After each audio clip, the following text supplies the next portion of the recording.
Today, we're creating the random letter typing text reveal, a super cool effect where your text types in with scrambled characters before settling into the final word. Let's get started. First, open your project in CapCut. From the bottom toolbar, tap Text, then tap Add Text. Type your title or message. This effect works great for names, episode titles, or dramatic intros. Next, open the Font tab and choose a style that fits your theme. Tech fonts, bold modern fonts, or minimal clean fonts all pair nicely with this animation. Now, tap the Animation tab. From the In section, scroll until you find Random Typewriter.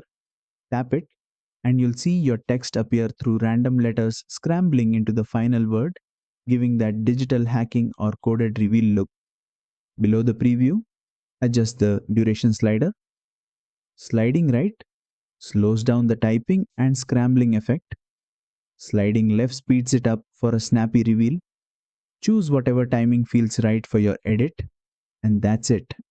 You've created the random letter typing text reveal animation in CapCut Mobile.